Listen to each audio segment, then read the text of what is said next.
mau cerita tentang tapi tunggu deh, belum beres ternyata.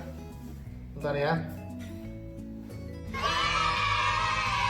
Yes, udah rapi ya.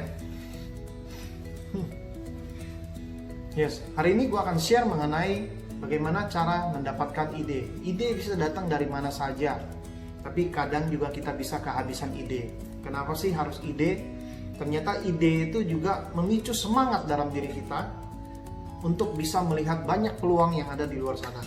Nah, sebelum mulai, buat teman-teman yang baru pertama kali hadir atau masuk di channel YouTube ini, nama gue Rusli, gue adalah seorang bapak rumah tangga yang start memulai bisnis.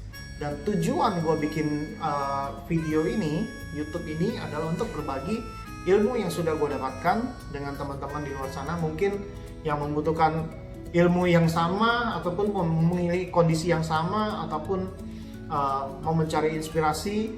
Yes, gue akan bagi semuanya. Nah, hari ini kenapa sih gue membicarakan ide? Kadang kita merasa kehabisan ide, kadang kita merasa oh nggak ada ide, nggak bisa mulai, nggak bisa, semangatnya juga habis karena ide nggak ada, semangatnya redup. Terus peluangnya juga otomatis sudah akan miss. Nah, setelah gue pelajari, ternyata ada beberapa hal yang menyebabkan kenapa ide itu tidak bisa masuk atau datang. Nah, kalau gue pelajari, ini ada setelah gue searching di internet, gue baca, dan gue rangkumkan versi gue, ternyata ada 5 penyebab kenapa ide itu susah datang.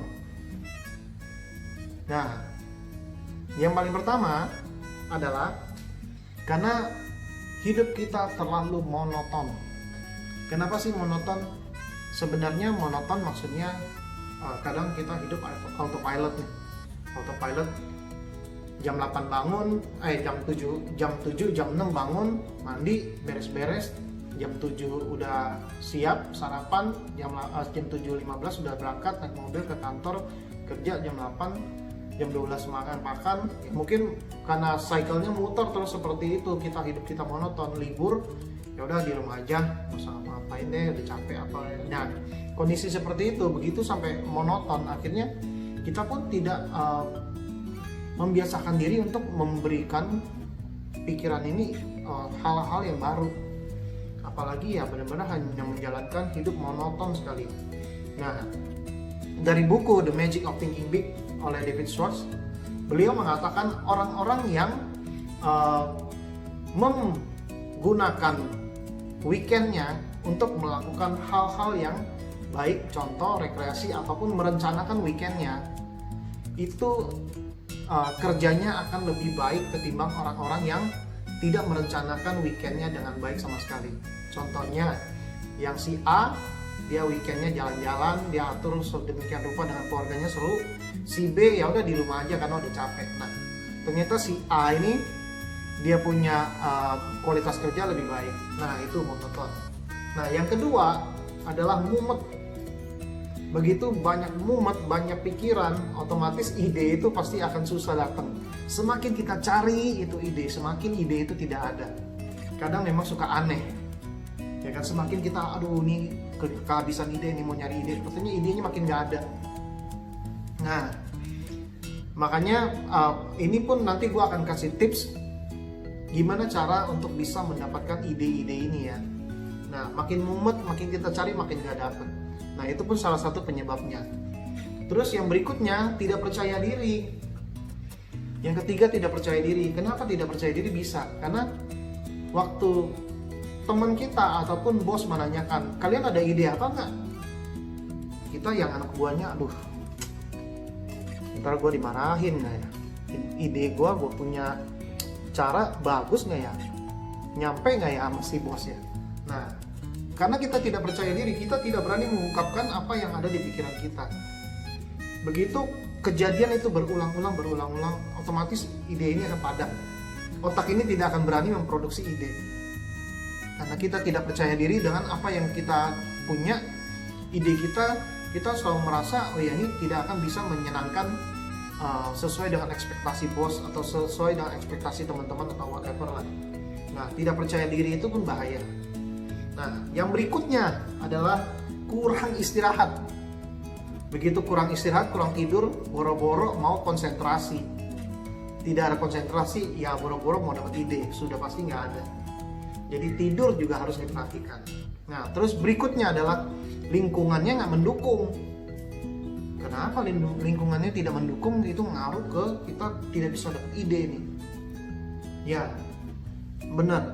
Kita di lingkungan yang tidak baik, lingkungan yang selalu underestimate, itu akan mempengaruhi kita punya kondisi.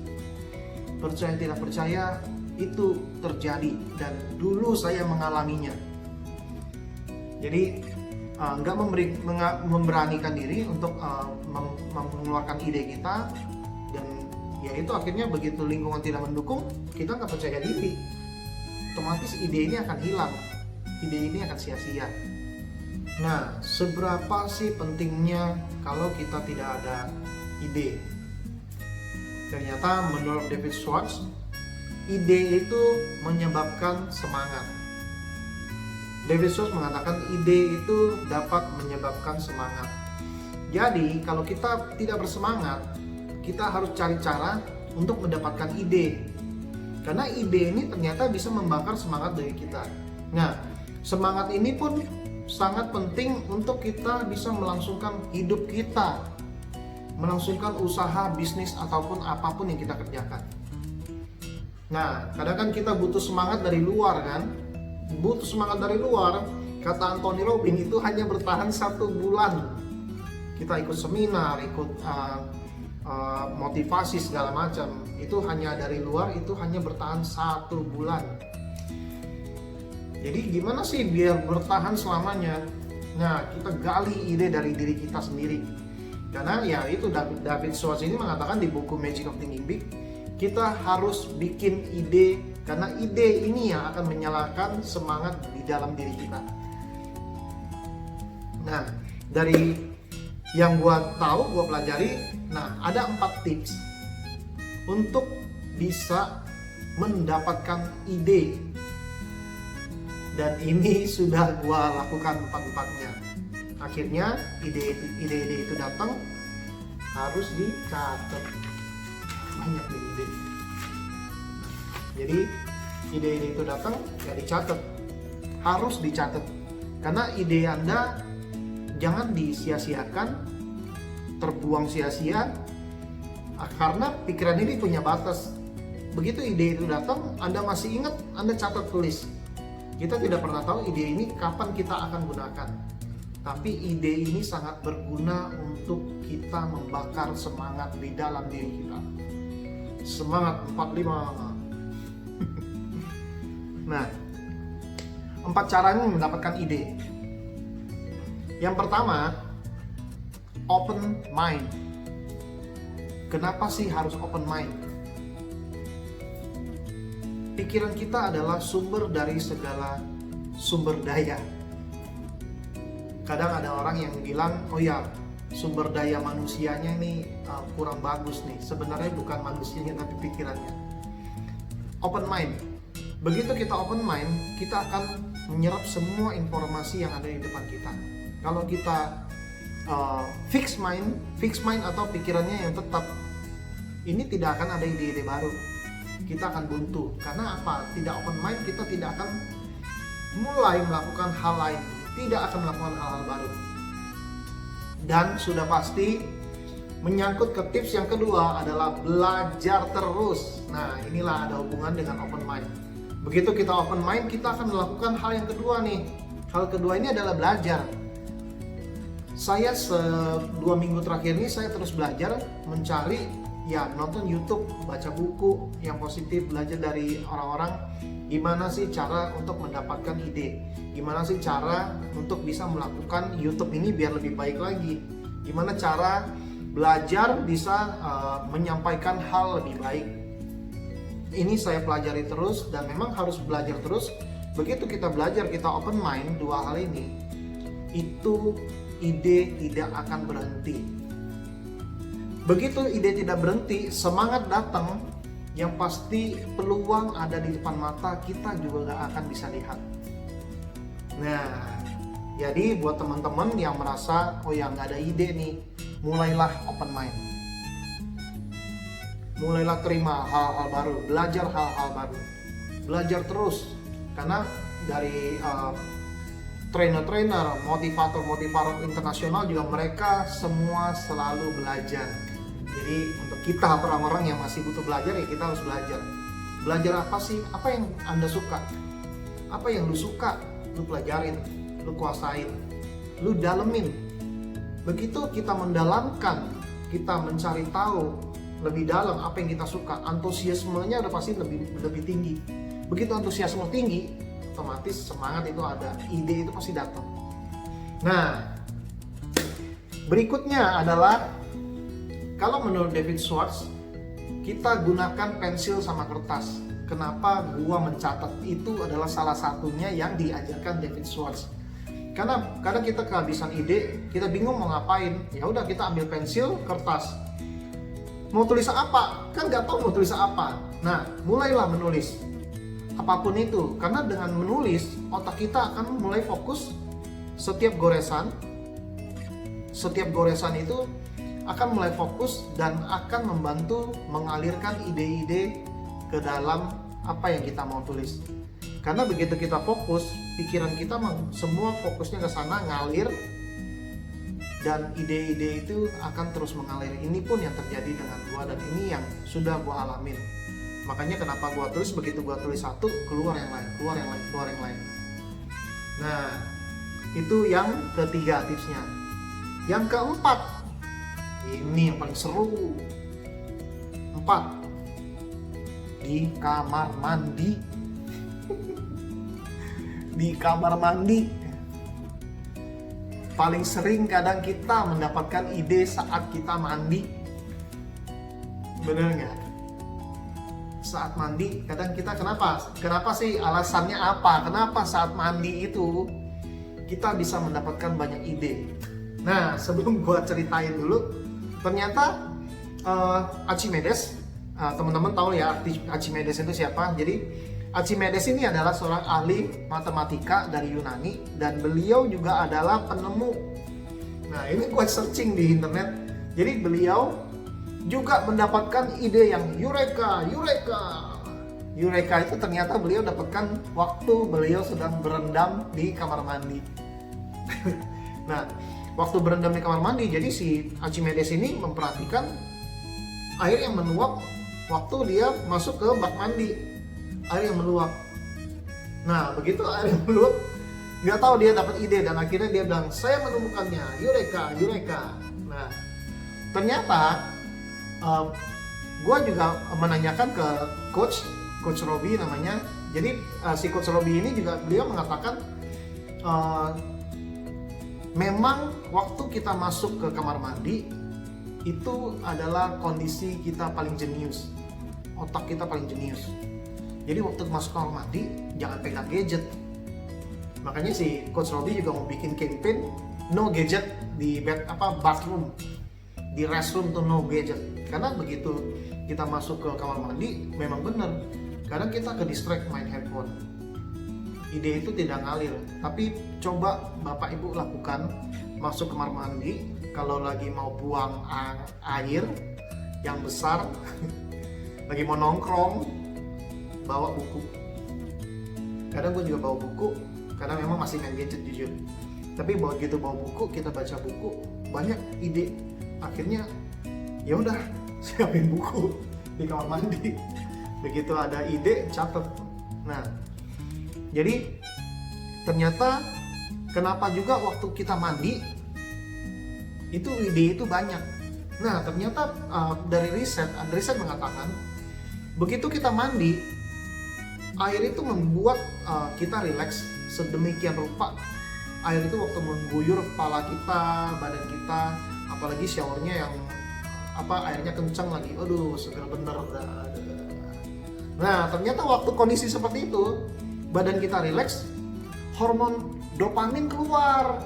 Nah, itulah jadi itulah yang ternyata membuat pikiran kita clear, lancar, dan bisa banyak ide. Karena begitu dopamin naik, ternyata otak yang bisa diakses itu lebih banyak. Nah, jadi buat teman-teman yang kehabisan ide, sering-sering mandi. Karena ini sudah saya alami, paling sering memang ide saya dapetin di kamar mandi. Waktu lagi mandi banyak ide, tapi dulu tidak belajar dan dulu tidak mencatat. Akhirnya ya udah, gue coba pas mandi, coba ingat banyak ide. Begitu keluar dari kamar mandi, kita nggak cepet-cepet catat, udah sibuk kerjain yang lain, nggak lupa. Nah, jadi 4 tips ini untuk teman-teman yang mungkin di kerjaannya butuh ide, nggak ada ide, bisa coba lakuin. Ini sudah gue buktikan sendiri. Nah, begitu ide ini datang, catat, akhirnya apa? Peluang pun datang, ya kita pun makin percaya diri, makin sip. Waktu kondisi peluang itu datang, kita siap, kita bisa terima, dan kita bisa lakukan. Nah, jadi ide ini ternyata sangat krusial. Ide ini sangat krusial karena ya gue juga belajar, ternyata ide itu memang meningkatkan semangat kita. Begitu ide sudah ada, tinggal bagaimana kita aplikasikan ke diri kita. Dan action lagi, jangan lupa action. Ide sudah ada, semangat sudah dapat, tinggal action, maka hasilnya pasti bagus. Yes. Kalau tidak bagus gimana? Ya udah, lakukan lagi. Karena yang penting action. Jadi ide begitu sudah dapat, tulis, manfaatkan yang terbaik, karena Anda punya pikiran ini nih. Otak kita punya kemampuan yang tidak terbatas. Ide itu sangat banyak. Jadi carilah ide biar Anda terus bersemangat. Nah, jadi ada 4 tipsnya. Yang paling pertama adalah open mind. Yang kedua adalah belajar, terus belajar. Ketiga, tulis, coret-coret. Contoh kayak bikin video ini pun, gue mulai dulu. Kalau nanti kurang bagus ya udah ulang. Tapi begitu udah mulai, ide mengalir, semua jalan. Nah, yang keempat adalah nongkrong di toilet ataupun mandi. Karena memang kamar mandi ini adalah posisi kita, otak paling jenius. Ya. Oke, sharing hari ini selesai, dan semoga teman-teman bisa melakukan ini, karena ini sudah gue praktekkan sendiri dan gue berani ceritakan karena sudah gue buktikan sendiri juga. Ya, sebelum mengakhiri, seperti biasa jangan lupa subscribe, like, dan komen. Buat teman-teman yang butuh support, mau belajar sama-sama, silahkan di komen. Kita akan belajar sama-sama terus. Dan subscribe biar gue makin semangat berbagi ilmu lagi. Oke, terima kasih teman-teman untuk perhatiannya, dan sampai jumpa di video berikutnya. Bye.